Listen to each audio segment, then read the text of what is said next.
field, tagging from third is Suarez. Goodell comes running in.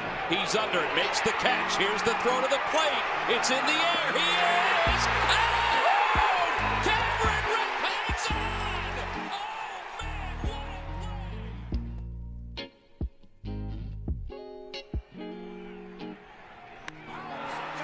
to right field. Way up there and way second down,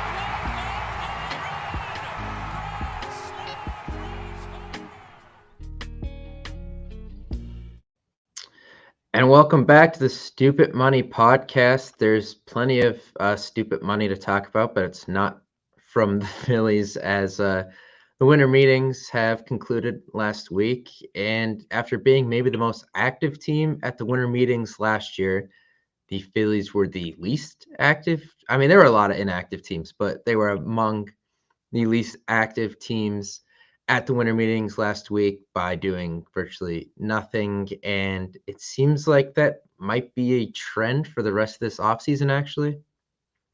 Yeah, I mean, if you kind of think about it, I know like last year we were saying how great it was to only really have the debate of like the fourth or fifth starter. But I think even going into like this upcoming season, there's even less in terms of roster questions. You're really just looking for a bench bat and maybe a reliever or two. Definitely one reliever, but maybe two. So like as far as the big names, I think with Nola being back, one, like Ohtani was obviously the big name and Yamamoto's still out there, but it wasn't necessarily like the star-studded free agent class. It was more trade speculation. So I think the rest of the offseason will be pretty quiet.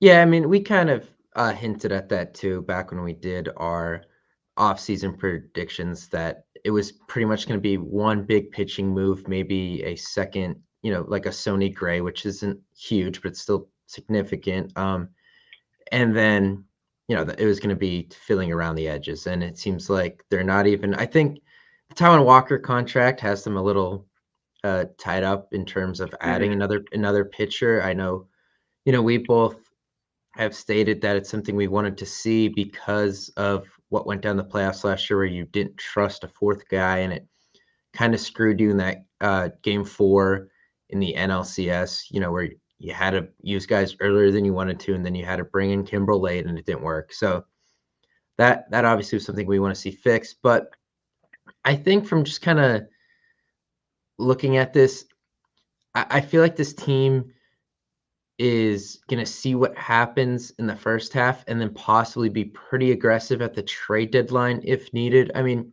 since the end of the 2022 season, the only significant prospect they've parted with was Hao-Yu Lee, who, was blocked here anyway because Stott and Turner are going nowhere for the next decade. So they've loaded up the farm system. By the time the trade deadline comes around, you're going to have another draft class loaded up. So I think that looks a little more likely here. I mean, like 2011, Ben Francisco played right field every day until they got Hunter Pence, you know what I mean? Like, and they still won 102 games. So yeah, I think that's stuff, to look at. I think maybe they're going to see what happens. And we mentioned those 4 big aces are on the market and probably not all 4 of them get traded. And, Soto has a new home. Maybe it doesn't work out with the Yankees and he's back on the market come, the end of July. So, and maybe Trout, now that Ohtani's not an Angel, finally has enough if it's another bad season. So I think maybe they're keeping their options open with that. Yeah, and you kind of mentioned the Taijuan Walker contract bogging them down. I think obviously, they're in the prime of this current core. It's Wheeler's last year of his contract right now. I know they've talked about working on an extension, but I don't know how exactly those talks are going to go. But something to kind of think about is you already have Nola under contract, you have Ranger under contract, and now with this Japanese era kind of happening, Roki Sasaki asked to be posted, and I think it looks like he's going to be posted next year. And he's already signed with Boris. And if we think like Yamamoto's really good, like Sasaki is that, but better and like 3 or 4 years younger. So that is definitely, I know the Phillies have kind of stressed that they want to have more of a footprint on that Japanese of things. I don't think they'll be in Yamamoto. It says there's 2 or 3 mystery teams. I doubt they're one of them. But yeah, that's just another year goes by with the Walker contract not looking as bad as the tax goes up year after year. It'll just give them more flexibility next year to, even if they want to dump him for something that's not even worth what his value might be, just so they can get off the money and go after Sasaki. That's interesting to think about. Yeah, it really does seem like they do want to re-sign Zach Wheeler, because every time Matt Gelb talks, he brings it up, and he's Yeah. pretty good. He's pretty good at hinting at things. So I do think they want to keep him around beyond this. But Gelb also mentioned that his contract, probably goes up to $30 million a year if they do extend him. So he's gonna get more expensive. And it's gonna be interesting because you would think by what year are we looking at? 2025, the start of that season. Mhm. Mick Abel, you think you'd probably have a good read on what he is by They're, then, if he's not traded at this upcoming deadline? I mean, they're talking about maybe seeing Mick in July of this year. Yeah. Like, if you kind of looked at what Dombrowski said, he's definitely not ruling that out as a mid-season option. Yeah, and then, of course, Painter should be back coming up to Tommy John. So if you have those two guys, you have Nola, obviously, Wheeler's here, and you're trying to get off Walker to get to someone else. I mean, is there any chance that they would consider like trading Ranger Suarez and looking at to get other pieces back? Because if Abel and Painter work out, I mean, I think Suarez is under control until 26 maybe. So I'm just interested to see how that would work out, or if they have any thoughts of either one extending him or maybe moving him to the bullpen if the rotation gets crowded down the road. That's just so tough because, like, Yeah. Soto's done this year, and a lot of the flames there with free agency, or the Mets are going to be players, heavy players. And then if you trade Suarez and kind of go with Nola, Wheeler, or whoever with Abel and Painter, you have no lefty starters. So you're kind of setting yourself up for, you already have to deal with Matt Olson for the next 4 or 5 years, who hits a home run every game, it seems, against us. So I think, as interesting as that is to think about, I definitely think that they'd kind of rely on what they know with Ranger. He's been so good for the last few years, and 2, he's a lefty, and there are a lot of good lefty hitters in the division and in the National League in general. Yeah, I do think, though, that the chance of him becoming a bullpen piece is kind of out there, like, long term. But I know he doesn't throw that hard, but he just seems to get guys out. But someone else who also, for some reason, is looking for an extension is Bryce Harper, and this keeps getting brought up, and I don't know why. Like, he's not going anywhere. This contract goes until he's 39. I feel like we're a couple years early for this, but it just keeps getting brought up. So I don't know what you think on this. I doubt it happens this year if it does. Yeah, I mean, the thing that I don't know what his basis is. I read Boris's statement the other day, and he basically suggested that it's important for him to know that, like, he's committed here so he can help recruit players, and he's done such a good job recruiting, which is true. But, like, if it gets to the point where obviously he's maybe somewhere between 15 and 20 in terms of AAV this year in Major League Baseball, which is, like, absurd when you're thinking about Bryce Harper being, like, borderline top 5 hitter in the sport. So yeah, he's definitely underpaid, but, like, if it gets to the point in all of sports where every steal of a contract is being renegotiated after 4 years because the player wants more, like, there's no room for a franchise to advance or, move forward with their books, even if the luxury tax keeps evolving like it is. But if it's something, I know we'll probably talk about the Ohtani structure, but if it's something like that where you're deferring a ton of that money later on and it's not necessarily affecting the tax, and it's taking somebody like Harper's AAV down from 25 million a year to maybe 20 million a year, and you're getting that extra flexibility to build the team, then I'm all for it. Like, I know Vegas will be here. The team will be in Vegas in 27 or 28. So like, if it means that you're locking him up and not even giving him a thought of going to Vegas, then sure, I'm all for it. But only if it makes sense against the tax. I'm not just, as much as I love Harper, I'm not just going to be like, oh yeah, you're underpaid. Here's an extra 10 million a year against the books because we got a steal 4 years ago. Yeah. And I think Manny Machado getting that new deal might be a driving force here, because obviously they were the two big names in that free agent class back in 2019. They both have been compared to each other, and Machado opted to have opt-outs. Harper did not, and Machado kind of got a higher AAV now because he did opt out, or was about to opt out or whatever, and the Padres, gave him a new deal then with more money, more years. So I think that might be driving this a little bit too. But before we get to any of the national stories that we're going to talk about, we thought the Phillies made a signing, and this is actually hysterical. But yeah, Jock Peterson posted, I don't think you can see the caption on here actually, but Jock Peterson posted on Instagram last week. It's always sunny in Philadelphia, or something along those lines, which obviously everyone makes references to the show. It's always sunny in Philadelphia, it seems. Picture of him and the Fanatic. The location is Citizens Bank Park. He has Dancing on My Own as the song here. Like, I don't, like, it seems so obvious that, like, how could you not be signed going the whole 9 yards here? It was just incredibly random.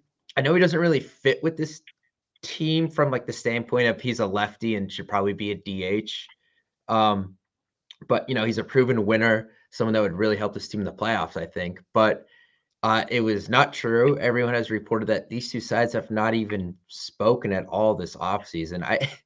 This was one of the weirdest situations I think we've seen with the Phillies in free agency, especially, like Nick Castellanos kind of announced he was coming to the Phillies with a random Instagram post of his shoe on the steps of the art museum. So, this kind of got people's hopes up of that again. And this is just an odd situation.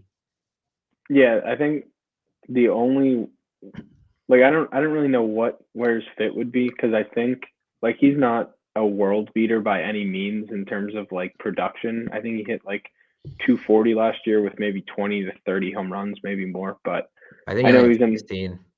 Oh wow. Well, Yeah. San Francisco's a tougher place to hit than Philly, so he Right.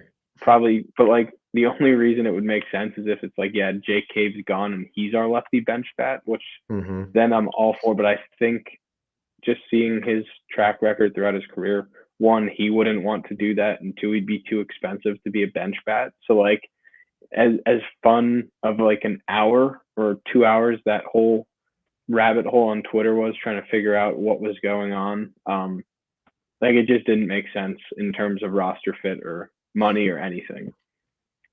Yeah, I knew it didn't make sense, but also the post clearly didn't make sense. Yeah. It's still, I'm pretty sure it's still up too. So I like, after I saw it on Twitter, I went and looked at his Instagram, and like 20 hours before he posted it, he was like, where he put it on a story, he's like, where should I play baseball? And it was like, how do you post that? And then the picture, like the next day, just randomly, I don't know. The more I thought about it, he was like the guy, the clubhouse leader, like vocal leader on that Braves World Series team. And I thought it was like a plant, like he was an insider just planting to get our hopes up. But again, I don't know how high hopes like really were, because it's not like he was going to be a middle of the lineup everyday player. Like, realistically, he'd fit in as a bench bat. So I don't know. It was fun to theorize for like 2 hours. Yeah, I think people were just hungry for a move, and this definitely. This was an interesting one. I get he's a free agent now, so like him posting a picture with the Fanatic, is like maybe a little more acceptable, because like everyone loves the Fanatic. He's a free agent. It's a little weirder when he's on the Giants and maybe post this, but So like maybe he just liked the picture, but like to me, like adding the song and everything like was the weird part. Like Yeah, the I song, get the caption, and the location were really weird. yeah, to me that was the weirder part. The picture itself wasn't that weird because Fanatics always screwing with players on other teams. Maybe he just felt more comfortable posting it when he was a free agent. But yeah, weird, kind of weird. But we move on because it doesn't sound like Jock Peterson is coming here. And honestly, I haven't heard much about his market at all. I don't know where he's going. So maybe he's just trying to get his name back in the news cycle, maybe because I kind of been dead for him this offseason. Kind of been dead for pretty much everybody not named Ohtani and Yeah, Yamamoto, I guess. that's true. So getting to that, the national stuff, a lot happened. Juan Soto got traded to the Yankees for what, 5? Well, they had Grisham was in the trade too, right? Yeah, Yeah, Soto and yeah, Grisham for Michael King and a ton of prospects. yeah, And Kyle Higashioka. yeah. So make of that trade what you will. Somehow Michael King was like the most valuable player in that trade based off of values, which is funny. We'll see how Soto does with New York. I think he's going to hit a lot of home runs because of the ballpark. But the Yankees have Aaron Judge playing center field every day now, coming off of that significant toe injury he had. So I'm a little curious to see how that goes. People like to dog the Phillies defense. I think the Yankees is worse now. I'm just going to put that out there. Stop making fun of the Phillies because the Yankees with Soto in left, a banged up 30-something-year-old Judge in center, and a bunch of old guys in the infield is not as good as it was worse than the Phillies. So I'm just gonna put that out there. Stop making fun of the Phillies defense because I think this is worse. Yeah, I don't know. They're kind of in like the Yankees are kind of in like worse cap situation than us. I know we've kind of talked about a lot of DHs in the Phillies roster and figuring out how to kind of navigate the Castellanos contract and where you can play him. Stanton is making more money than him and is a worse defender than him, and I don't think it's particularly close. Like to the point where he's DH or nothing. Like it's kind of like Schwarber, but Schwarber would actually attempt to play the outfield sometimes. Yeah. Their like best situation because they got Verdugo too would be like Verdugo, Grisham, and Judge, and have Soto DH. Yeah. Like that'd be a pretty good outfield defensively, but the way that they're just going to be able to kind of deploy Grisham in the later innings because you need Stanton's bat in the lineup. Like they're definitely in a worse spot than we are just in terms of navigating everything. Yeah, I don't know. He's going to hit a lot of home runs, but I can't decide who's going to benefit more, him or Judge actually having protection. Yeah. So yeah, it'll be interesting to see. They'll hit a lot of home runs in that stadium and Fenway too. Yeah, I'm gonna be honest with you. I don't think this doesn't really move the needle for me with the Yankees. I think maybe if they get Yamamoto too, I'll raise an eyebrow a little bit. But you went from having Judge, who's pretty banged up, to now you have an often injured Judge a year older, and Soto and Garrett Cole's like your only pitcher, and you traded your best reliever to get Soto. I know there's still a lot of offseason left and they could bring some guys in, but I don't know. To me, this team doesn't scare me that much. Like LeMahieu's old, Rizzo's old, Stanton's old. Volpe was not that good offensively at times. Verdugo struggles. Like, I don't know. This team, they don't get a ton of production from the catcher spot. Like, this team doesn't really scare me the way the media is trying to portray it. Yeah, I don't know. I feel like, yes, the lineup was really inconsistent and bad at times last year, especially when Judge got hurt. But like, obviously Garrett Cole's Cy Young, best pitcher in the American League, but their rotation just doesn't move the needle for me at all. Like if they get Yamamoto, then I'll raise an eye. But like Nestor Cortez had one good year. Last year he was solid, but he was hurt a bunch. They lost Severino, who was kind of their number 3. Michael King was really good for the last month or so as a starter. Like he was starting to figure it out a bit after the All-Star break, and they just traded him. So like I don't know where they get their pitching from. Rodon is there. He was horrible last year when he pitched, and he didn't pitch a lot. Frankie Montas was the big trade they made 2 years ago, and he's a free agent now, and they have no interest in bringing him back because he was god awful. So like it'll be interesting to see how the pitching turns out for them. It seems like the Dodgers and the Yankees kind of heard all the noise the last 2 years, and they were tired of being outspent by people, and it was almost like the Soto trade was almost like a warning shot. Like the old Yankees regime is trying to reinsert themselves in the picture. So it'll be pretty interesting to see how those two, the Dodgers and the Yankees, bid against each other for Yamamoto. Yeah, let's get to the Dodgers because obviously they mean more in terms of what it means to the Phillies than the Yankees do, because they see them 6-7 times a year, and they obviously could meet in the playoffs before the World Series. They get Ohtani 10 for $700 million, which the two largest baseball contracts before that were Stanton for 360 million and Harper 330 million. So yeah, he clears them combined still, which is pretty funny. This deal, of course, is very wacky that he's only making $2 million a year during the contract, and then the 10 years after the contract, he's getting $68 million a year. His AV hit, I'm pretty sure, is 46 on their luxury tax. It's not the straight 70, and obviously 24 million a year keeps them in the Yamamoto or Josh Hader conversation, possibly both if they want to go over, go up to the Steve Cohen level. So the Dodgers have kind of 3 first ballot Hall of Famers at the top of their lineup now. Behind them, I don't think that lineup's that good, honestly. But I don't know. Navigating that top 3 is going to be incredibly difficult for anyone.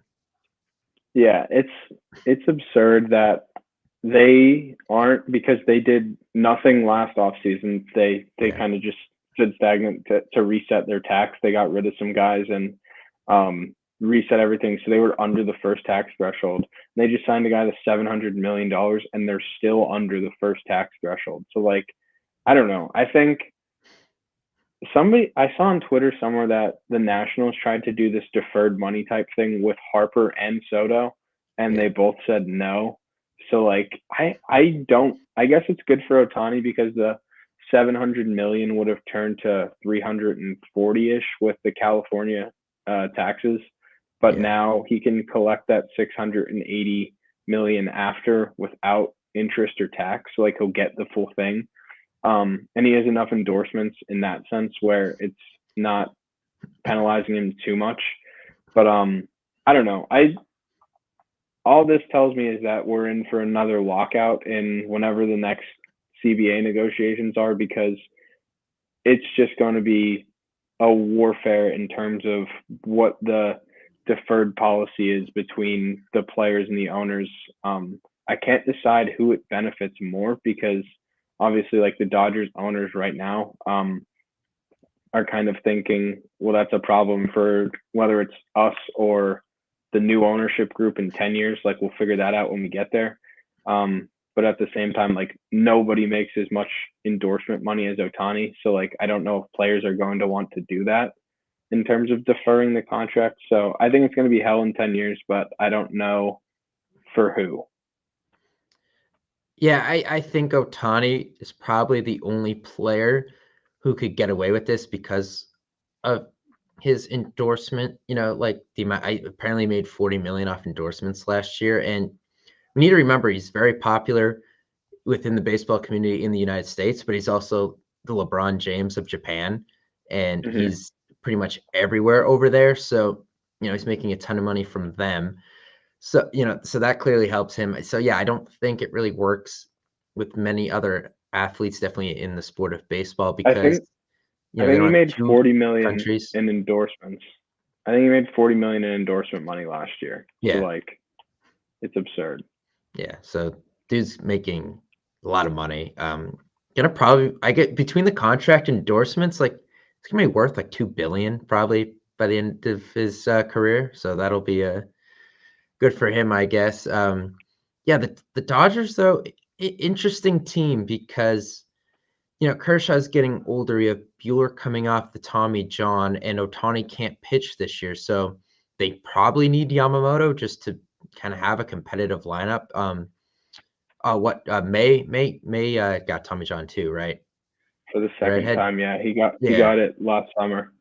yeah. So they're dealing with a lot of injuries in that rotation, honestly, and just the amount of money they have pledged to these guys. I wonder. I doubt they bring back Bellinger, but that would be kind of funny if they did. That'd be an interesting one because I do think they probably need another bat. I know Will Smith's not a bad player, and Max Muncy hits a lot of home runs, but like I don't know. They don't move me too much beyond those three. I know it's hard to get past those three, but I think they win obviously the NL West rather easily, especially with Soto getting out of San Diego. But I still think it's probably the Phillies and the Braves in terms of what we're looking at in the NL overall, in terms of the favorites to win it. Yeah, Yamamoto could change that a lot if he goes Yeah, to LA. definitely. I don't know. It'll definitely depend on the rest of the Dodgers offseason, but I think at this point right now, like for this year, I still think it's the Phillies and the Braves. Yeah, I do too. So speaking of Ohtani, I want to talk about this because this is kind of interesting, a fun little rabbit hole. But so on Friday, the Blue Jays were in this Ohtani thing, at least apparently, very, very significantly. Probably they were the number 2 team behind the Dodgers, which I don't think a lot of people expected heading into the offseason. But JP John Morosi said that Ohtani was on a jet to Toronto on Friday afternoon, and then it came out that that was not true. It was Robert Herjavec, the guy from Shark Tank, billionaire, blah blah blah. But the thing that made this interesting was that Herjavec is represented by the same people as Ohtani. And kind of what the story goes here is that Ohtani always wanted to sign with the Dodgers from the second free agency opened. They weren't giving him the money that, the agency and Ohtani thought they deserved. So they brought the Blue Jays into the mix as a threat to the Dodgers, and they asked Hirschbeck to go on this flight from Southern California, where Ohtani lives, up to Toronto. They leaked a rumor that there was a jet headed up from there to Toronto, and that Ohtani was on it, and this caused the Dodgers to panic and up their offer. And then he got the $700 million that he wanted, and the Blue Jays and their fans pretty much got played accidentally by Morosi. I don't think, if this is true, I don't think Morosi was in on it. They just, leaked this info to him. There was some burner account that had it tweeted since like 2014, and they tweeted the flight path or whatever, like to get it out there, and then the account deleted itself. So uh, this is a fun story if it's kind of true. I don't know what you think about this. I think if it is true, Ohtani's agents are absolute savages, but they should probably never step foot in Toronto. And Hirschbeck is like a Canadian citizen too, so I don't know if he'd be in on this to hurt the national Canadian baseball team, so to say. I don't know. This is a fun little story that came out. Yeah, it was interesting because I don't know how far like the offers were. Obviously, we all kind of thought once the Tommy John happened again, we were expecting somewhere between 5 and 600 million. But then I think when the final numbers came out, we were all shocked to see 700 million. And I know an article came out and one rival executive said we were nowhere near that number. But apparently the Blue Jays were also north of 600 million. So I think it just came down to Ohtani wanting to go to the Dodgers and wanting that more money. I don't know about the whole story. Morosi had a horrible week in the offseason. He kept saying that the Soto trade was confirmed, and that went on for about a week until it actually got confirmed from him. So like he just had a horrible winter meetings in terms of information. Like Bob Nightingale-esque in terms of his reporting this offseason. Yeah, I don't know. It's a crazy story, but it'll be interesting to see if any more facts come out about it. Yeah, Hirschbeck denied it, obviously, but that would be, I don't know. It's a fun story. I don't know how much I buy it, but really crappy offseason for the Blue Jays because they were rumored for both Ohtani and Soto, and they went 0 for 2 in a matter of 72 hours, something like that. So that had to hurt. But yeah, this is a fun one. It's a nice story for MLB, though. I think it gives some fun attention to the game, which they could use. But especially when Ohtani was being weird about no public meetings during the offseason. Your biggest star ever doesn't want his free agency in the public. That's just bad for the sport. Yeah, Hunter Brody actually brought that up on WIP the other day. Like, doesn't he owe it to the sport and to the fans to be transparent and put it out there? Like, I know he's a private person, but the fact that he didn't want anything leaked of who was visiting with him and all this stuff, there was a lot of arguments that it was kind of bad for the sport. I do agree there. I think that's also an interesting debate, but I don't know. It's just the type of person he is. I'm more interested in how this affects Mike Trout because how much longer are you can keep up this loyal, thing? I know they drafted you. They drafted you what, 26, 28 when all these other teams passed you. I get it. They gave you the money. They've given you nothing, okay? Because if Jake Cave sticks on this Phillies roster throughout the season, he's going to have more career playoff hits than you. It's just a fact. Because it looks like he's with whatever the hell the Phillies are doing in left field right now, he's probably going to get some playing time. So I'm just warning you, Mike Trout, you have to worry about Jake Cave having more career postseason hits and wins than you. If you don't just throw a set and ask out. And the other thing is, if he asks out, I think it's the Phillies. The Yankees no one else makes sense. The Yankees have Soto now. They're gonna, worry about trying to re-sign him. I also don't really, as crazy as this sounds, I don't think they have room for him. Really, unless you traded for Dugo back. So they don't work. The Mets, I mean, the Mets have been awfully quiet this offseason. No one knows what they're doing, if they actually are punting. They don't get Yamamoto. I don't see a move that really makes sense for them. So I, count them out probably. And where else is he going to go? They're not going to trade him to Texas. They're not going to trade him to Houston because it's in their division. The Cubs, I don't know. The Blue Jays, because now they went 0 for 2 on these guys. I don't know. But when it comes down to it, I think it's really the Phillies are bust. And hopefully he says that because it puts the Angels in a really bad spot where, they kind of have to negotiate with the Phillies and the Phillies wouldn't have to give up as much. That's on him, though. I mean, it's a shame to kind of, if he never really got to start in the postseason because of how inept the team around him is. And that team's going to suck because they gave up some prospects to bring in those guys at the deadline to make a run to convince Ohtani to stay.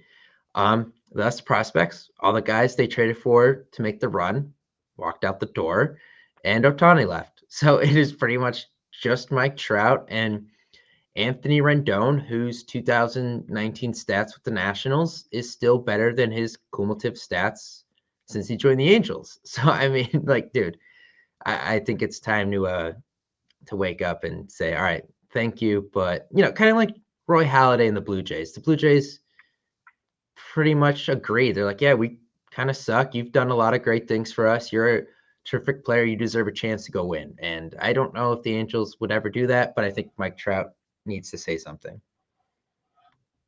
Yeah, and Moniak's going to take over for him in center. Right. So pass the torch. Yeah, him and O'Hoppe are going to lead the next wave of the Angels teams that do absolutely nothing. I mean, man, they're screwed, especially with Ohtani going across town. Like they're cooked. Yeah, not They a good should look for the relocate. franchise. They should relocate. They should. I don't know where the hell they should go, but like go to like Oakland. Sacramento. Yeah, Oakland, Sacramento. Like you got to get out of there. I don't know, like Salt Lake City or something. Like I don't know. You got to go. You They got to should. go. They'll probably be the team that ends up going to Nashville. Yeah, that'd be interesting to see what that does for a division realignment and all that. Something would have to change with that, obviously. I'm trying to think of team like I don't think a team would change. Well, they probably would put Kansas City in the West. Yeah, or They're they could probably just redo everything and get us the hell away from Atlanta. yeah, that'd be nice because I mean that we should be playing the Pirates. We should not be playing Atlanta. Should be playing the Pirates. I just so everyone knows that. Yeah, I don't know what they'll do about that. I'm also I told you I don't know what this whole expansion thing because I'm not privy on how expansion drafts work. I don't want to freaking lose anyone if they create new Yeah, teams. I don't know. I know, like in basketball, you get to protect like 7 or 8 players. So I don't know how that works with like a 26 or the 40-man rosters. Yeah, so what basketball rosters are what 13 guys, I think. 13 to 15. Yeah, so like that's half. So I think you'd probably think you'd be able to protect 13. Or 20 of your 40 men. Yeah, man, that would be tough. Shit. Now we're talking like what, like 5 years from now? If that, probably longer. Okay, so I Well, might be Oakland's not expansion. They just relocated. Yeah, I don't. yeah. The Nashville thing was heavy like 4 years ago, and then it lost smoke. Well, it kind of lost smoke because Dombrowski, who was the guy fronting that, and then the Phillies like, dude, we need you to come here, and he took that, and it kind of died down since then. So it was kind of the Phillies' fault that that is no longer a big story, at least as of today. But yeah, I think there would not be any expansion probably until like the next CBA. Yeah. So yeah, oh well, whatever. Yeah, we had a lot to talk about, but not a lot with the Phillies here, obviously. Maybe next time, they'll sign Whit Merrifield or Adam Duvall or something, give us Be nice. some glimmer of hope. But other than that, looks like it's gonna be the first quiet offseason around here in a really long time. I mean, 2019, you brought in Harper, Realmuto, McCutchen. Is there one more? Wheeler? Oh, Segura. Brought in Segura. They brought in those 4. Then the next offseason, they brought in Wheeler and Didi. And then the one after that was re-signing Realmuto and Didi, right? And then that was the COVID year. Yeah, and then the one after that was Castellanos and Schwarber. And then the past one was Turner and unfortunately Walker. So yeah, they've been and the Soto trade. Yeah, and bringing in Soto. So yeah, they've done a lot, and now it's funny because with Ohtani hurt and the way people hate Blake Snell and the fact that Yamamoto has never pitched in the majors, they technically signed like the best pitcher on the market, and we're just kind of like meh because he was already here. Like if they would have signed Yamamoto instead of Nola, I think people would be excited just because of the fact it's something different and you kind of take for granted in a sense of stuff you already have. And yeah, definitely. So I don't know. We will see how this offseason continues, but don't expect to hear from us unless Jock Peterson actually was foretelling the future. So I don't know. But we will talk to you guys down the road.